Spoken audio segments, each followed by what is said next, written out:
I've been an admirer of Jeff's my whole life. I mean, Jeff's career is older than me. But I feel now, having worked with him and having become his friend, that that I've known him forever. He has that effect on you, I think. I think that he just has really changed my perspective on a lot of things, including Hollywood and my career. And so I feel very grateful that we had the chance to work together and I had the chance to really learn from him. But having said that, I feel like I've been learning from him for years because of just watching his work. Watching Jeff behave on and off set is really a master class in just how to be a good human being and a good artist. His perspective on his art is very unique in that he enjoys it immensely, takes it very seriously, but he doesn't let it oppress him. There's nothing...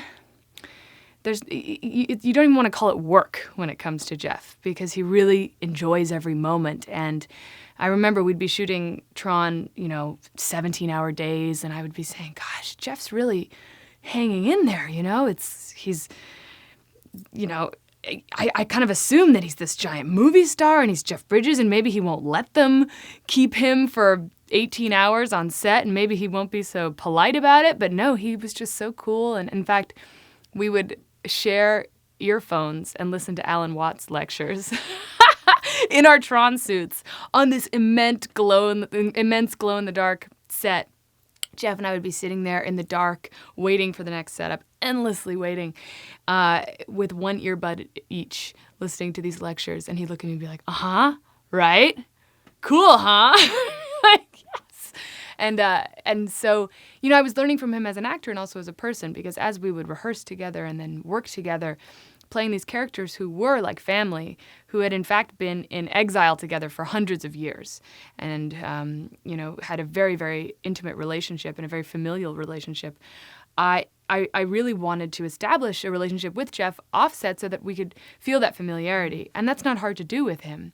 You kind of instantly feel you can have that with him because he's so open and loving. But one of the first things we connected on was Buddhism. We started talking about spirituality and Buddhism, and I said, gosh, I'm so into it. I'm so interested, but I don't know anything.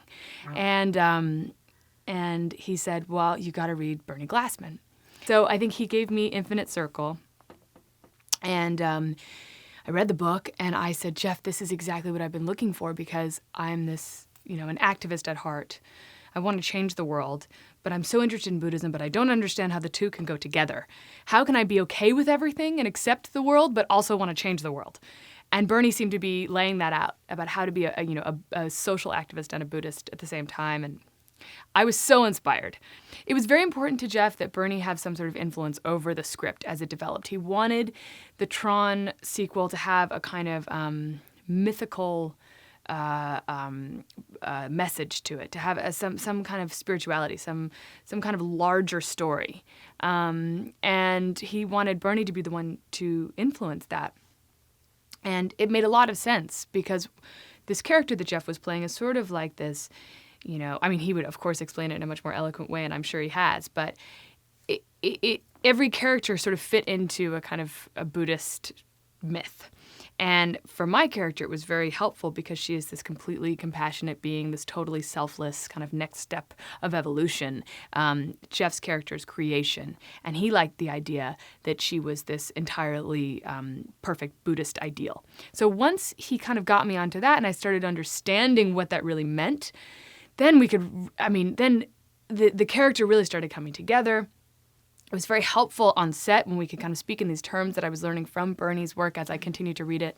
And the cool thing was that it just made it all very accessible. And from that point on, which was, 2 months before we started shooting, then Jeff and I really connected over that. And I got to keep learning from Jeff in terms of all of the his life experiences and the literature related to his study of Buddhism and just social activism and everything else that we had in common. The interesting thing about Tron is that when the first one was made in 1982, Steven Lisberger, the director and writer, was really making something kind of experimental. I'm almost shocked that Disney bankrolled this crazy experimental movie. It's very ahead of itself in its philosophy and in the question that it's asking. Exactly. And the interesting thing about the sequel being made almost 30 years later is that is the appropriate amount of time to have passed in order for the philosophical question to be relevant again, and for the technology to have evolved to a point where it's relevant again. So the first film is asking the question, what would happen if technology took over, if we became swallowed up by it, if it became our master.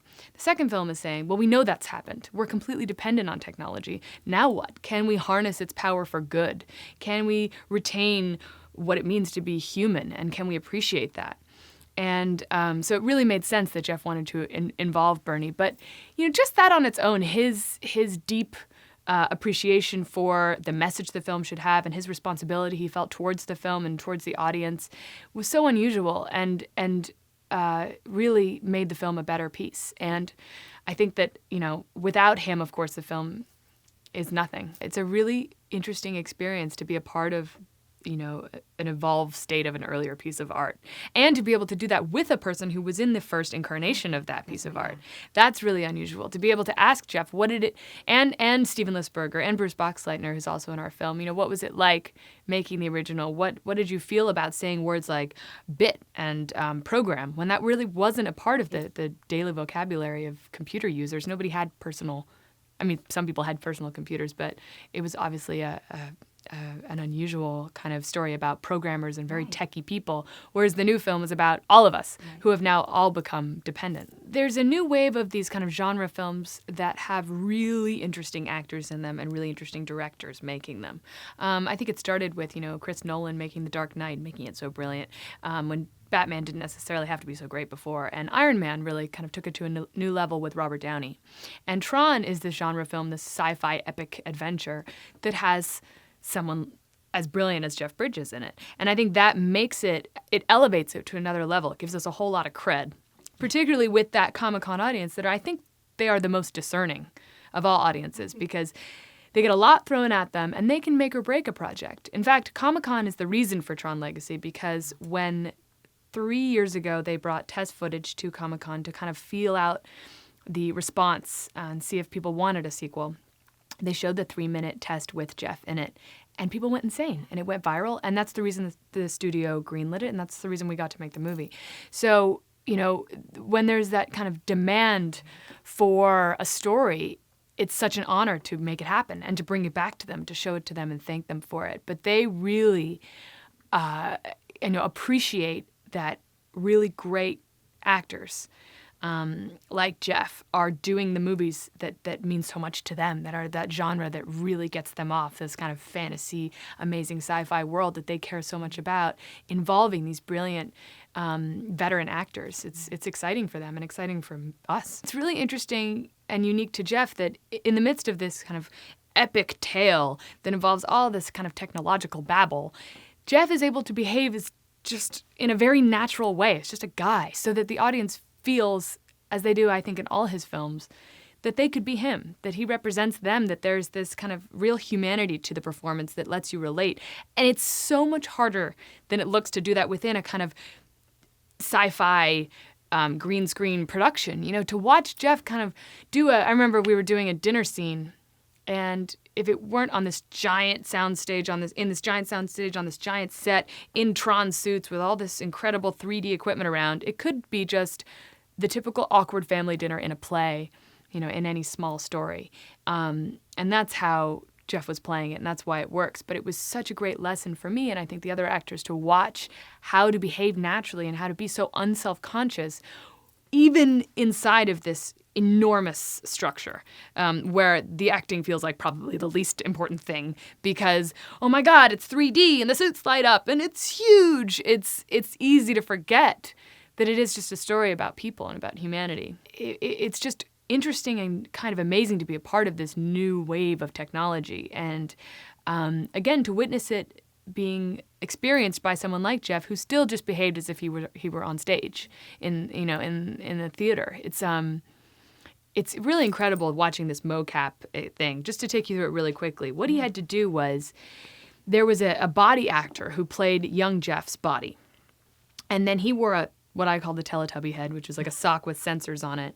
And he had to watch Jeff perform the scene and then try to mimic exactly what he did physically, so that his body would reflect the way Jeff wanted it to behave as his character Clue.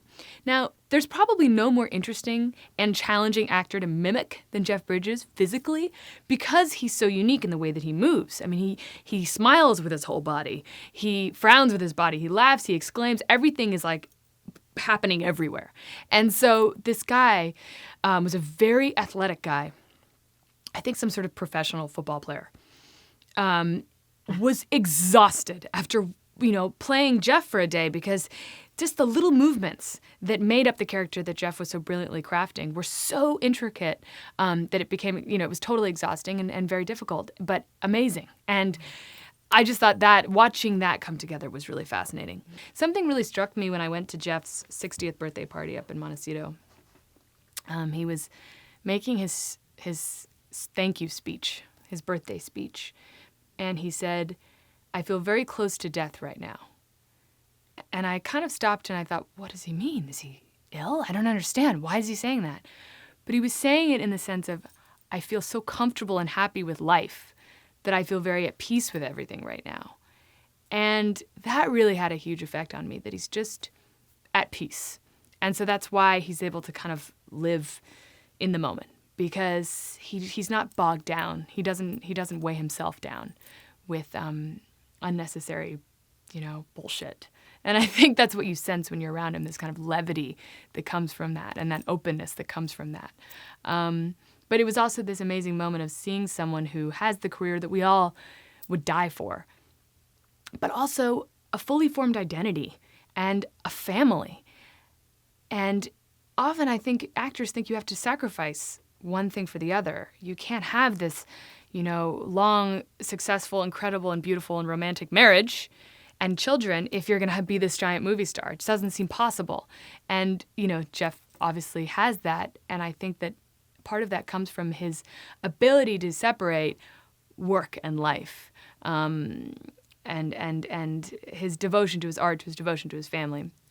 And I think that my theory is that actors go from character to character to character. When you're really on a roll, you just never stop. You're just always working, and you jump from set to set and personality to personality. And if you're not careful, you can become kind of an empty shell that you just fill with whatever the temporary identity is at the time that you are required to embody.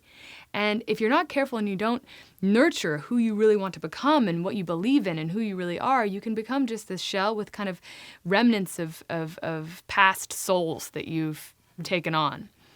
And I think that's why actors often become unhappy people, feel incomplete in some way.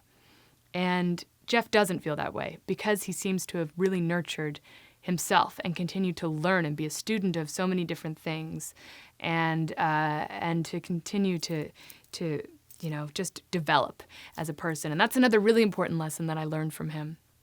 And I remember on that night of his birthday watching him and just seeing it embodied, seeing this complete person, this whole person who is able to transform, but who is not just an empty shell. And that really gave me a kind of optimistic perspective on my own career, on my dream, knowing that it is possible to have this kind of balance. But I feel so lucky that I have a friend in Jeff that I can learn from, and it's an extraordinary honor to have worked alongside him. But to be his friend is even more incredible.